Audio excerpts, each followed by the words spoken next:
오늘 우리가 민수기 26장부터 이제 32장까지 말씀을 함께 나누려고 합니다. 여러분, 팀 켈러 목사님은 이제 미국에서 250개의 교회를 개척하신 분이세요. 그리고 이 시대의 최고의 변증가로도 알려져 있고, 그리고 굉장히 많은 기독교 베스트셀러를 쓰신 작가이기도 하세요. 그런데 이제 작년에 2023년이죠. 재작년에 73세의 일기로 이제 하나님의 부르심을 받았어요. 그런데 이 팀 켈러 목사님이 성도들의 신앙을 점검할 때 두 가지 질문들을 자기는 꼭 한다라고 말합니다. 그 첫 번째 질문이 뭐냐면, 당신은 지금 가장 원하는 것이 무엇인가? 여러분 스스로에게도 오늘 밤에 한번 질문해 보시면 좋겠어요. 나는 지금 가장 원하는 것은 무엇인가? 나는 로또 당첨을 원하는가? 아니면 정말 이것만 있으면 내가 더할 나위 없이 딱 좋을 텐데 라고 생각하는 그런 소망과 바램들이 무엇인지를 묻는 질문인 거죠. 그리고 두 번째 신앙 점검의 질문은 반대로 지금 당신이 분명히 가지고 있는데 그것을 잃을까 봐서 가장 두려워하는 것은 무엇인가 하는 질문을 하는 겁니다. 야, 내가 아프면 어떡하지? 내가 잘 다니던 직장에서 해고당하면 어떡하지? 즉 우리의 삶에서 아직 일어나지 않았는데 정말 앞으로도 일어나지 않았으면 좋겠다라고 하는 일들에 대한 질문입니다. 여러분, 팀 켈러 목사님이 이 질문이 왜 중요한지를 그가 신앙 점검을 통해서 묻냐 하면 이런 것들이 우리가 예수님보다 하나님보다 더 사랑하는 우상이 될 수 있기 때문에 그렇습니다. 우리의 바람이나 우리의 소망, 아니면 정말 우리가 어쩌면 잃을까 봐 두려워하는 그것이 예수님보다 우리가 더 사랑하는 우상일 가능성이 굉장히 높기 때문에 이 두 가지 질문을 신앙을 점검하는 질문으로 질문을 하고 있는 것이죠. 여러분, 사람에게 생명보다 중요한 것은 없잖아요. 그리고 우리는 이미 예수 그리스도를 통해서 그냥 생명도 아니고 영원한 생명을 얻은 사람들이에요. 그런데 이미 가장 좋은 것을 갖고 있음에도 불구하고, 또 가장 귀한 것을 이미 우리가 얻고 있음에도 불구하고 자꾸만 무엇인가를 더 필요로 하는 것, 자꾸만 무엇인가를 더 원하는 것, 그리고 반대로 주님보다 정말 잃고 싶지 않으려고 우리가 노력한다면 이것은 분명 우상일 수밖에 없다. 여러분, 우리는 다윗의 고백을 분명히 알고 있어요. 다윗은 우리아의 아내 밧세바를 범하고 나단 선지자를 통해서 그의 죄가 무엇인지를 지적받았을 때 다윗이 하나님 앞에 기도한 것은 뭐예요? 하나님, 제발 내가 이 왕의 어떤 자리만은 잃어버리지 않게 해주세요. 하나님, 왕의 체면이 있잖아요. 정말 제가 세상 앞에서, 사람들 앞에서 속된 말로 쪽팔리지 않게만은 해주세요. 여러분, 다윗의 기도는 이 기도가 아니었죠. 다윗의 기도는 뭐였어요? 성령님만큼은 내 안에서 떠나지 말아달라는 기도였죠. 여러분, 그것이 다윗이 하나님을 얼마나 중요하게 여기고 하나님을 인생의 주인으로 섬기고 있다라는 정말 중요한 증거가 되어져요. 나라면, 우리라면 어떻게 기도했을 것 같으세요? 하나님, 뭐 다 좋으니까 제발 창피하지만은 않게 해주세요. 제발 불이익은 당하지 않게 해주세요. 하나님, 제가 사회적으로 교회적으로 누리고 있는 지위가 있지 않습니까? 이 지위만큼은 하나님 제발 지켜주세요. 여러분, 저도 충분히 그렇게 기도하고 남았을 만한 사람이에요. 그런데 오늘 이 팀 켈러 목사님이 우리에게 전해주는 이 두 가지 질문을 통해서 여러분, 이제 우리도 다시 한번 답해야 될 때인 거죠. 내가 가장 원하는 것은 무엇인가? 그리고 나는 정말로 주님만으로 만족하는가? 주님으로 충분하다라는 그 고백이 내 진짜 고백이 되어지는 것. 저는 이제 성도들이 축복을 위해서 기도하는 것, 여러분 괜찮아요. 더 많이 간구하시고 더 많이 기도하세요. 정말 문제는 뭔지 아세요? 기도하지 않는 게 문제예요. 축복이 됐든 뭐가 됐든 여러분, 하나님 앞에 기도하셔야 돼요. 기도의 자리에 있으셔야 돼요. 기도 안 하는 게 문제지, 여러분 기도하는 것 문제가 아니에요. 제가 왜 이 말씀을 드리냐면, 그러다가 여러분 이 기도가요, 하나님 앞에 깊어지는 시점이 나와요.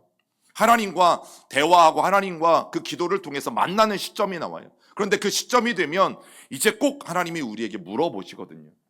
정말 너의 인생에 그것이 가장 중요한 거냐? 정말 너의 인생에 그것만 있으면 되겠냐? 라는 그 질문이 분명히 하나님으로부터 우리에게 와요. 왜냐하면 기도는 대화잖아요. 기도는 대화잖아요. 일방적인 하나님 앞에 청구가 아니라 기도는 대화잖아요. 그러면 정말 하나님을 만나는 기도를 하는 사람은 내 축복을 위해서 구하든 개인적인 안위를 위해서 구하든 이기적인 기도를 하든 상관없어요. 그렇게 기도하다 보면 정말 접점이 되는 순간에서 하나님이 딱 우리에게 말을 걸어오시는 시점이 분명히 있어요. 그러면 그때 주님이 우리에게 이런 질문들을 던지셔요. 정말 네가 가장 원하는 것이 그것이냐? 나 말고 그것들만 너희에게 채워주면 너희의 인생은 정말 만족하겠냐? 앞으로 더 필요한 것 없이 더 필요한 것 안 구할 만큼 그것만 너희에게 주면 만족하겠냐? 여러분, 하나님이 분명히 우리와 말을 걸어오시는 시점이 있는 거죠. 여러분, 이제 이스라엘 백성들이 2차, 두 번째 인구 조사를 하는 시점에 이르게 되어집니다. 그것이 민수기 26장부터 기록되어져 있는데, 이 2차 인구 조사를 통해서 우리가 알 수 있는 게 이스라엘 백성들을 고이 싸서 보호하시는 하나님, 여전히 그들을 날개 아래 보호하시며 그들의 생명을 지키시는 그 하나님을 여러분, 우리는 만날 수 있게 돼요. 여러분, 민수기를 시작하면서 이 한국식으로는 민수기가 영어도 마찬가지고 백성들의 수를 센 그 성경인 것을 우리는 이미 알고 있고, 그리고 제가 민수기를 시작하면서 어떤 말씀을 드렸냐면 이스라엘 백성들의 지파별로 인구가 줄어든 지파도 있고 늘어난 지파도 있다라고 분명히 말씀을 드렸어요. 자, 그런데 전체 인구에는 변화가 없었어요. 장정만 60만 명이 출애굽을 했는데 동일하게 이제 두 번째 인구 조사를 할 때도 보니까 똑같이 장정만 60만 명이 되는 일들이 여러분 유지되고 있어요. 그런데 광야 생활을 보면요, 이건 기적입니다. 왜냐하면 광야는 아무것도 없는 곳이라고 말씀드렸잖아요. 광야는 살아남을 수가 없는 곳이에요.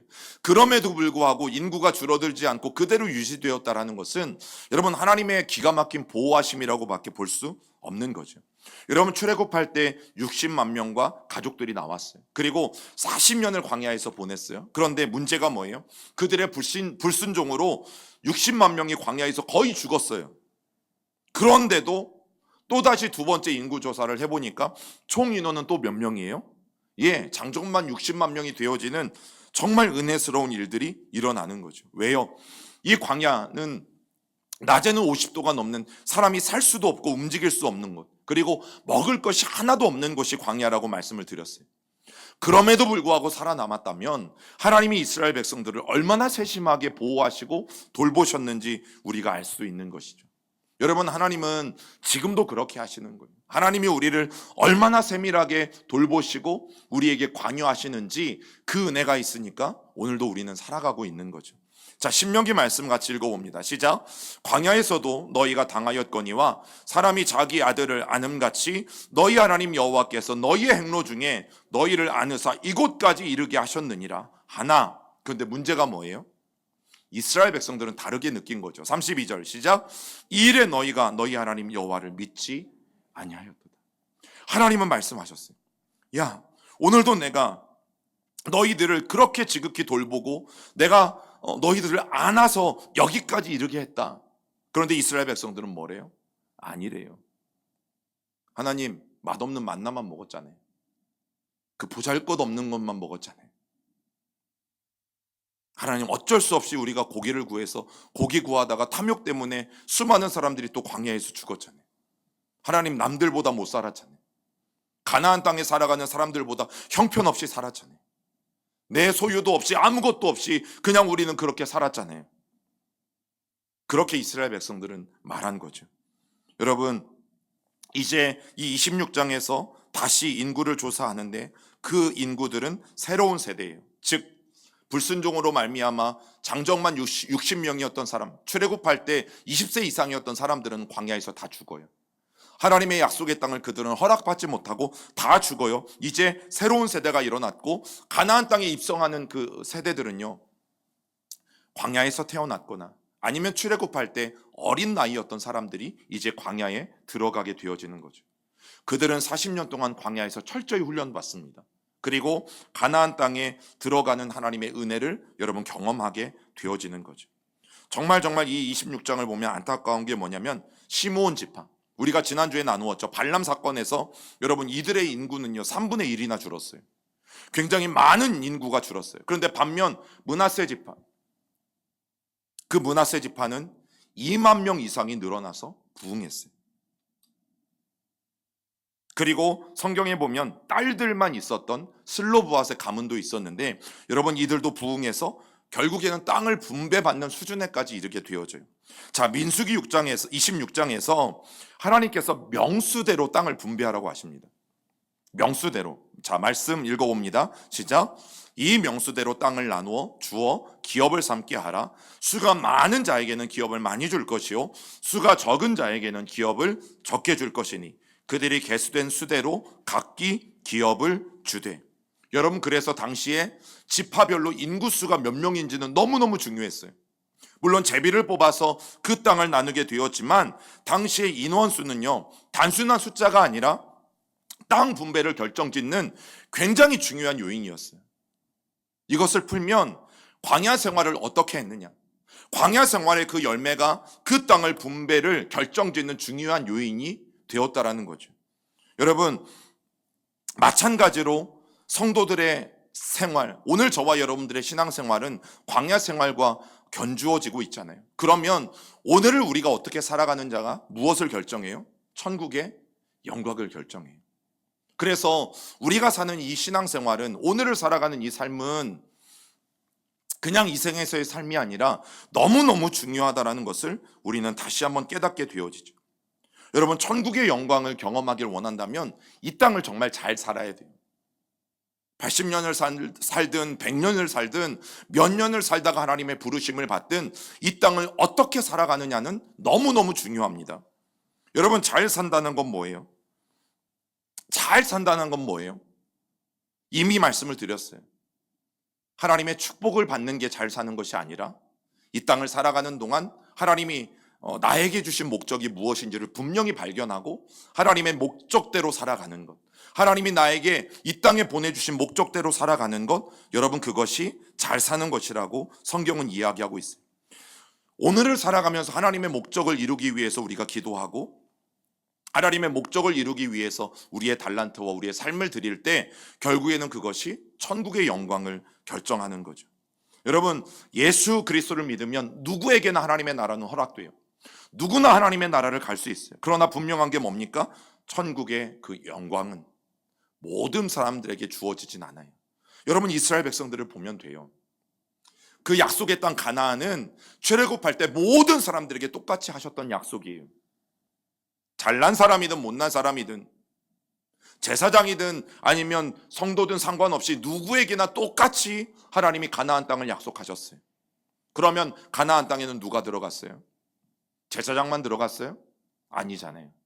신분에 상관없이, 어떤 예수 믿은 연수에 상관없이 끝까지 하나님의 말씀에 순종했던 여호수아 갈렙 두 사람과 당시에 20세 미만의 어린 사람들만 들어가게 되었어요. 그리고 광야에서 새롭게 태어난 세례들, 끝까지 하나님의 약속을 붙잡은 사람들이 하나님의 그 약속의 땅에 들어가게 되어진 거죠. 여러분, 그것이 신앙이에요. 그래서 우리가 이 땅을 살아가는 동안 하나님이 나에게 주신 목적과 사명이 무엇인지를 위해서 올 한 해도 기도하시면서 시작하시고, 여러분, 그 기도를 가지고 그 뜻과 목적을 이루기 위해서 살아가는 그 2025년이 될 수 있기를 여러분 간절히 주님의 이름으로 축원합니다. 자, 그리고 드디어 이제 이스라엘 백성들이 요단 동편으로 가게 되어져요. 그런데 문제가 뭐냐면 이곳에서 그들은 미래보다 당장의 현실을 선택하는 모습들을 보게 되어져요. 자, 요단 동편이라는 곳은, 이 지도는 늘 보여드리는 지도잖아요. 그리고 이 지도는 눕혀져 있는 지도예요. 그래서 이 지도를 보시면 저 파란 선을 기준으로 위쪽이 요단 동편이에요. 그럼 아래쪽은 동쪽이겠어요? 서쪽이겠어요? 서쪽이게.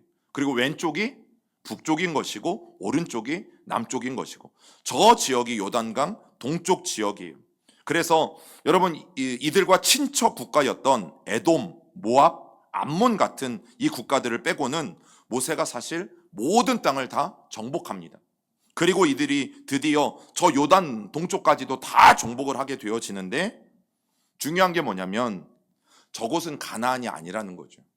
가나안 땅은 저 파란 줄은 요단강입니다. 저 강을 건너서 서쪽으로 넘어가야지만 거기가 가나안이에요. 기억을 더듬어 보시면 창세기에서 야곱과 라반의 이야기가 나오죠.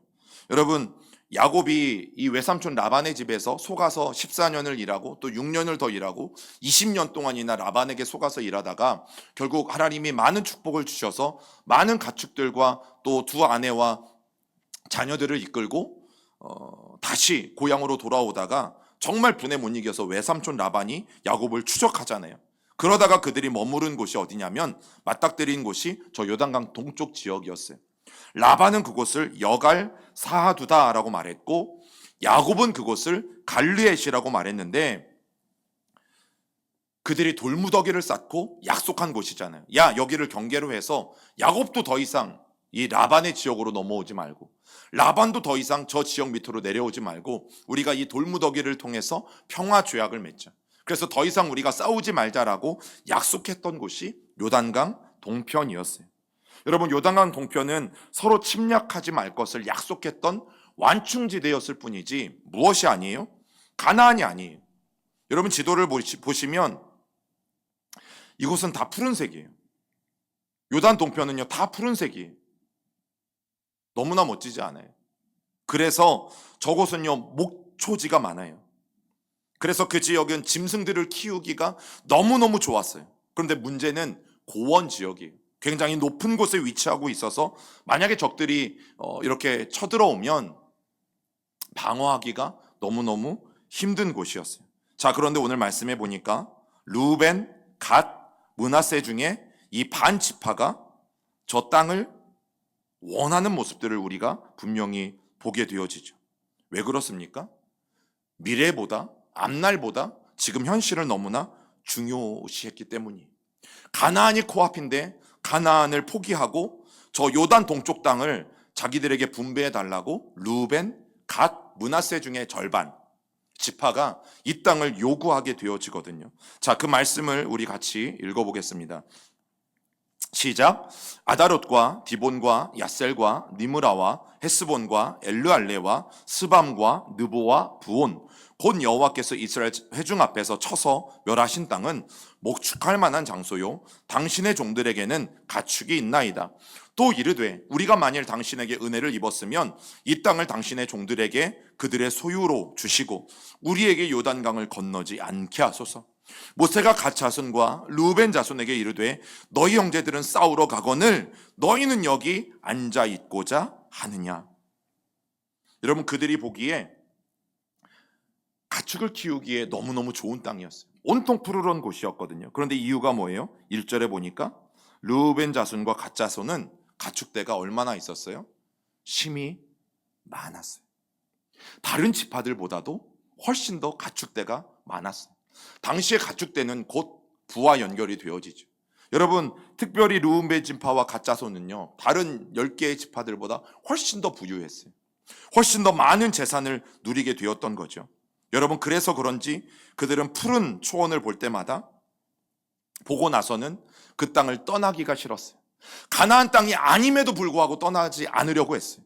약속의 땅이 아닌 것이 분명한데도 그들은 그 땅에 머물고자 했어요. 여러분, 그러니까 생각해 볼 게 뭐예요? 남들보다 많이 가졌고 풍요롭게 산다고 해서 결국 그것이 축복이 아니라는 것을 알게 되어지죠. 왜냐하면 6절에 보세요. 저 6절은요 모세가 이 루벤과 갓 자손을 강력하게 꾸짖는 내용입니다. 너희 형제들은 싸우러 가는데 너희가 어찌하여서 여기 앉아 있고자 하느냐. 여러분, 모세가 정색하면서 화를 내는 구절이 6절이에요. 때로는 우리가 성경을 볼 때요 감정이입을 좀 하실 필요가 있어요. 너무 문자적으로만 읽으시면 이해가 어려워요. 그래서 여러분 지금 공동체 성경 읽기를 하고 있잖아요. 여러분, 그곳에 배우들이, 유명한 크리스찬 배우들이 연기하면서 이 말씀을 읽고 있어요. 그러면 조금 더 저는 도움이 되실 거라고 생각되어져요. 여러분, 모세가 너무너무 화가 나서 이 말을 했음에도 불구하고 문제가 뭡니까? 끝내 루벤, 갓, 므낫세 반지파들은 그들의 뜻을 굽히지 않았어요. 내 눈에 좋은 대로 선택했고 그 고집을 끝까지 유지했어요. 그 결과 모세가 어떻게 합니까? 이렇게 하죠. 읽어봅니다. 모세가 갓 자손과 루벤 자손과 요셉의 아들 므낫세 반 지파에게 아모리인의 왕 시온의 국토와 바산 왕 옥의 국토를 주되 곧 그 나라와 그 경내 성읍들과 그 성읍들의 사면 땅을 그들에게 주매. 모세는 결국에는 그들의 요구대로 그 땅에 머물도록 허락했어요. 그래서 루벤, 갓, 므낫세 지파 중에 반이나 되는 사람들은 요단강을 건너오지 않고 바로 그 땅에 살아가는 모습들, 바로 이 넓은 요단 동편에 살아가고 있음을 성경은 우리에게 분명히 알려주는 거죠. 자, 그런데 문제는 뭐예요? 그들의 이런 요구와 결정이 훗날에 자기 자손들에게 얼마나 나쁜 영향을 줄지를 몰랐던 거죠. 여러분, 그게 사람 아닙니까? 그게 우리들이에요. 그렇기 때문에 오늘을 살아가는 우리 신앙인들은요, 당장의 이익에 눈이 멀지 말아야 돼요. 당장에 좋은 것이 내 눈앞에 있다고 해서 야, 이것은 무조건 하나님의 축복이네? 와, 이거 기도 응답이네? 여러분, 이거는 굉장히 어마어마한 착각이에요. 기도하는 사람은요, 미래를 볼 줄 아는 사람이에요. 뭐 점치고 예언한다는 뜻이 아니에요. 여러분, 성경에 나오는 예언을 분명히 말씀드립니다. 당신이 뭐 장래 이렇게 될 거예요. 장래 이런 사람이 될 거예요. 여러분, 이건 예언기도 아닙니다. 제가 이거 계속해서 강조했어요. 여러분, 성경이 말하는 예언, 즉 성경의 선지자들이, 예언자들이 했던 예언은 뭡니까? 하나님이 자기에게 주신 말씀을 그대로 이스라엘 백성들에게 전한 게 예언자의 삶이었고 선지자의 삶이었고, 예언을 다시 한번 말하면 하나님의 말씀이에요. 이스라엘 백성들을 향하신 하나님의 말씀, 여러분, 그것이 성경이 말하는 예언인 것이고 예언자요 선지자인 거지, 단순히 요즘 많은 교회들이나 아니면 기도원들에 사용하는 예언기도 여러분 매우 위험합니다. 잘못됐습니다. 분명히 말씀드려요. 잘못됐습니다. 여러분, 제가 말하는 미래를 볼 줄 안다라는 것은 하나님이 기도할 때에 우리에게 마음을 주시는데요, 그런 거예요. 이제 저도 부교육자 사역도 하고 하면서 이제 교회에 이력서를 넣을 때가 있잖아요. 그러면 가서 그 목사님하고 면담을 하고 이러면 되게 불편한 교회들이 있어요. 조건은 다 좋아요. 어느 교회보다도 조건은 좋아요. 여러분, 직장을 구할 때도 똑같을 거예요. 이곳저곳 이력서를 넣을 때에 어느 곳이든 마음이 불편한 데가 있어요. 그러면 이때는 분명히 멈추고 기도해야 돼요. 혜택도 제일 좋아. 월급도 제일 많이 준대. 또 복지도 어느 회사보다 제일 좋아. 그런데 자꾸만 내가 그 면접관하고 면담을 하면서 불안해. 마음에 두려움이 있어. 걱정이 돼.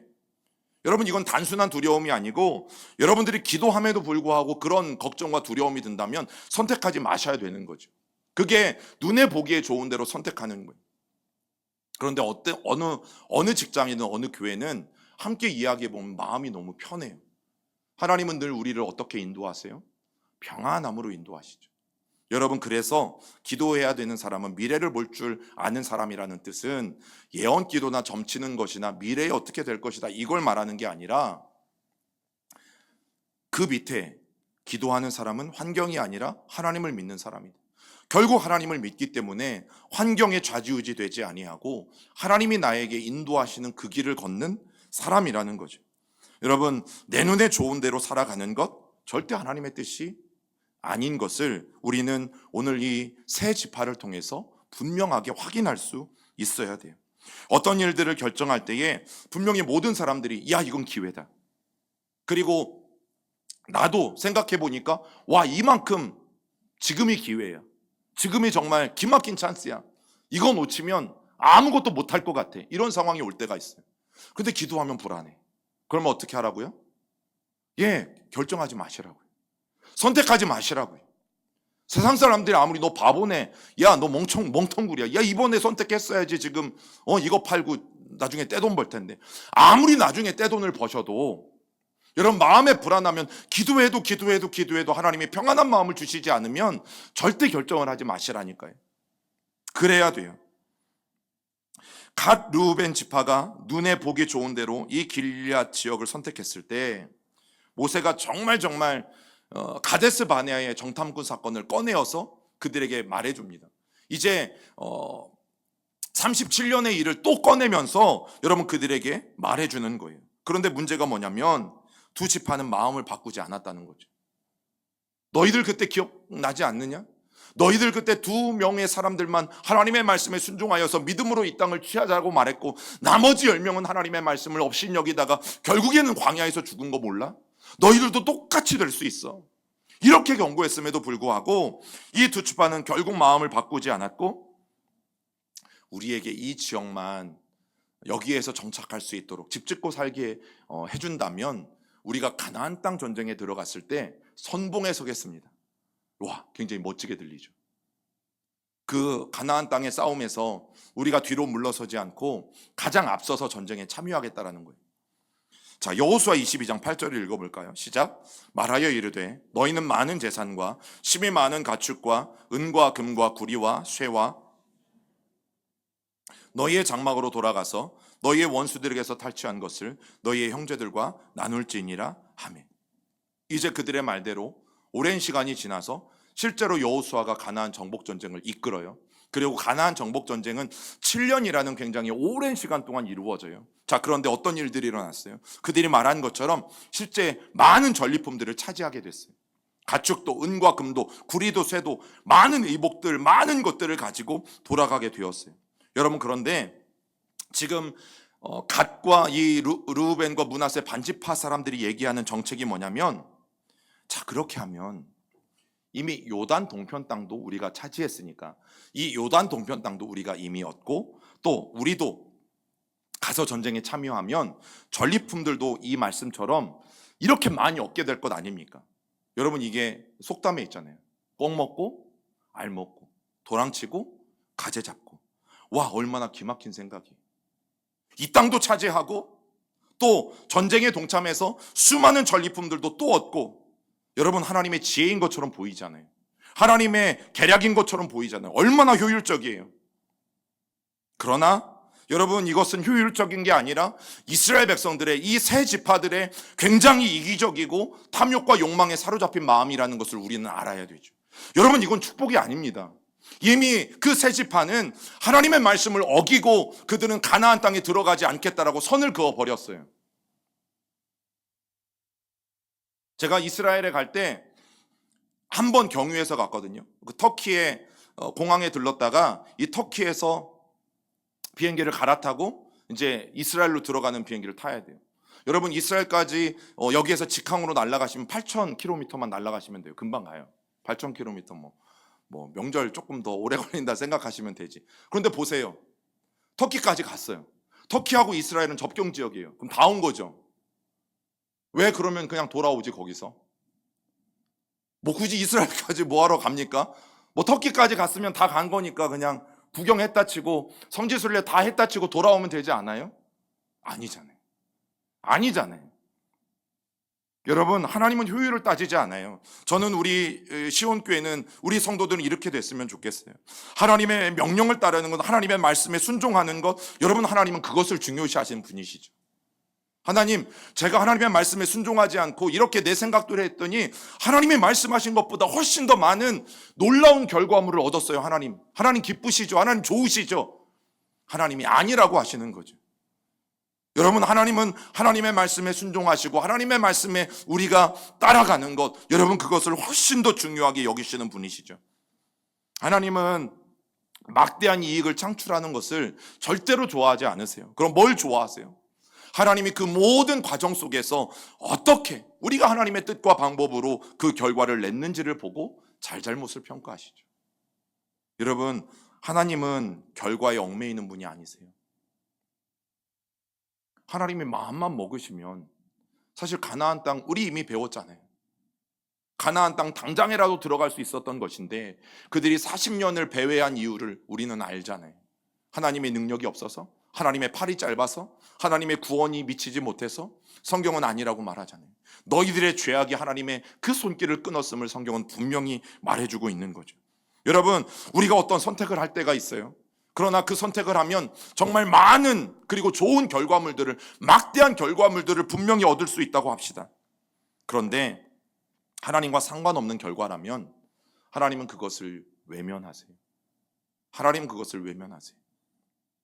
그래서 저는 우리 시온교회가, 또 우리 사랑하는 모든 성도들이 결과보다 그 과정 자체가 하나님이 보시기에 기뻐하시는 그런 교회가 될 수 있으면 좋겠어요. 여러분, 그러면 우리의 걸음걸음이 얼마나 아름다울까? 그리고 우리 시온교회에 가는 앞날이 얼마나 아름다울까? 여러분, 이 세 지파의 선택이 옳은지 옳지 않았는지 역사가 증명하거든요. 자, 이제 그들이 정착을 하고 여호수아가 죽고 사사시대가 그들 앞에 다다르게 되어지죠. 그 사사시대에 동쪽에 위치했던 이 암몬이 길르앗 땅을 침범해요.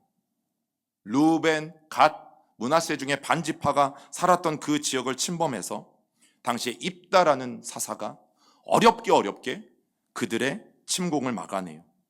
또 시간이 흘러서 왕국 시대에 가면 이번에는 또 남쪽에서 모압 왕 메사가 느보산 쪽에서 침략을 해서 이 길르앗에 살던 이 세 지파를 또 괴롭혀요.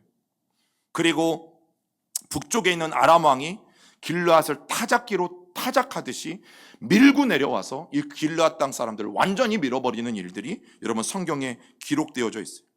그리고 마지막으로 아수르의, 결국 이제 북이스라엘이 망하게 되어지는 이 아수르의 디글랏 빌레셀 3세가 그 지역에 살던 사람들을 다 포로로 잡아가는 일들이 일어나는 거죠. 여러분, 당장은 아니었는데 역사적으로 보면 그 자손들이 동서남북으로 계속해서 침입해오는 이 이방 민족들의 침입 가운데 정말 루벤, 갓, 므낫세 반지파의 후손들이 힘들고 어렵게 살았던, 생명의 위협을 느끼면서 살았던 것을 여러분 역사가 증명합니다. 역사가 증명해요. 방어가 취약했던 이 고원지대에서 열 지파가 도와줄 수 있죠. 그런데 여러분, 열 지파가 가나안 땅에서 요단강을 건너서 또 그곳까지 가려면 시간이 걸려요, 안 걸려요? 걸리죠. 걸릴 수밖에 없어요. 그리고 아시는 것처럼 지도에 보면 여러분, 예루살렘부터 그 여리고 밑에까지는 드넓은 유대 광야잖아요. 그 길을 통과해서 가려면 한참 걸려요. 결국 그 조상들 때문에 후손들이 너무도 어려운 삶을 살아갈 수밖에 없었다라는 사실이죠. 여러분, 그때부터였는지 몰라요. 여호수아와 이스라엘 백성들이 가나안 땅에 들어가서 7년 전쟁을 끝내고 이제 여호수아도 사람이니까 하나님의 부르심을 받죠. 그리고 사사기가 시작됩니다. 자, 그런데 사사기에 이 17장 6절과 21장 25절은 사사기의 마지막 장 마지막 절이에요. 그런데 똑같은 말씀을 해요. 읽어볼까요? 그때에는 이스라엘에 왕이 없었으므로 사람마다 자기 소견에 옳은 대로 행하였더라. 그때에 이스라엘에 왕이 없으므로 사람이 각기 자기의 소견에 옳은 대로 행하였더라. 여러분, 사사기가 두 번씩이나 똑같은 말로 이스라엘 백성들의 삶을 고발하잖아요. 어떻게 해요? 자기 소견에 옳은 대로 살았다. 내 마음대로 살았다. 자기들 보기에 좋은 대로 살았다라는 거죠. 그냥 환경만 바라보고 이건 축복이다. 와, 여기는 하나님이 우리에게 주신 땅이다. 여기에 살자. 거기는 가나안 땅이 아니라니까요. 요단 동편은 가나안 땅이 아니에요. 그런데 그들 스스로 그렇게 결정해 버렸어요. 그런데 여러분, 당장은 아니더라도 누군가는 그 결정 때문에 피해를 봅니다. 당장은 아니더라도 누군가는 잘못된 결정 때문에 피해를 봅니다. 나만 아니면 됩니까? 정말 나만 아니면 괜찮아요? 아니잖아요. 여러분, 그래서 하나님은 때로 우리가 간절히 원하는 것들을 묵인하실 때가 있어요. 그러나 하나님이 묵인한다고 해서 그것이 하나님의 긍정은 아니에요. 즉, 우리가 잘못된 선택을 해요. 하나님의 말씀에 불순종해요. 그래도 이스라엘 백성들에게처럼 아무런 일이 일어나지 않을 때가 있어요, 종종. 그렇다고 해서 하나님이 그거 괜찮아 라고 말씀하시는 게 아니라는 거죠. 여러분, 절대 하나님이 긍정하시는 게 아니에요. 여러분, 정치판에는 그런 말이 있어요. 최선보다 차선을 선택해라. 함께 가자는 얘기인데, 여러분, 그러다 보면 차선을 선택한 사람들은요, 톡톡한 대가를 치르게 되어지는 경우가 분명히 와요. 아브라함, 이삭, 이 야곱, 이 집안의 특징이 뭔지 아세요? 뭘까요? 좋은 거 말고 나쁜 걸 생각해 보세요. 아브라함이 신앙이 없기 전에 했던 것, 또 아브라함을 따라서 이삭이 똑같이 했던 것 뭐였어요? 자기 아내를 누이라고 속인 것, 거짓말. 그런데 나중에 야곱은 어떻게 합니까? 야곱도 거짓말을 해요. 여러분, 좋은 것만 대물림 되어야 되는데 나쁜 것도 대물림 되는 모습들을 우리는 봐요. 그런데 그런 거짓말들을 하나님은 묵인하셨죠. 하나님이 그렇게 묵인하셨다고 해서 하나님이 그들을 옳다라고 말하는 것이 아니라는 거예요. 그러니까 우리는 그들의 길을 따라가지 말아야 되는 것인데, 여러분, 그것이 옳지 않았다는 것을 어떻게 역사가 증명합니까? 자, 야곱이 거짓말로 아버지 속이고 형 속이고 외삼촌 라반의 집에 도망갔어요. 그리고 그곳에서 잘 먹고 잘 사는 게 아니잖아요. 20년 동안 누구에게 더 속아요? 외삼촌 라반에게 속아요. 여러분, 그것도 라반이 야곱의 품삯을 10번이나 속였고요. 그리고 심지어 야곱의 아들들은 자기의 형제인 누구를 팔아요? 요셉을 팝니다. 여러분, 이런 일들이, 거짓말의 역사가 끊임없이 그 집안에 반복된 것들을 보게 되어지는 거죠. 이제 우리가 2025년을 시작합니다. 우리가 반드시 기억해야 되는 건 우리 가운데 새 마음이 필요하죠. 그리고 새로운 결단이 분명히 필요하죠.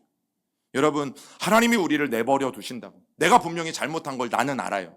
다른 사람은 몰라도 나는 알아요. 그런데 그것을 하나님이 내버려 두시고 묵인하신다고 할 때, 여러분, 그것이 괜찮다라는 뜻이 아닌 것을 분명히 알고, 우리는 차선이 아니라 늘 무슨 길을 선택해야 합니까? 최선의 길을 선택해야 돼요. 그리고 그 최선의 길은요, 기도할 때 보입니다. 기도할 때 보입니다. 기도의 응답이 맞는지 맞지 않는지는 또 무엇을 통해서 확인하냐면 말씀을 통해서 확인합니다.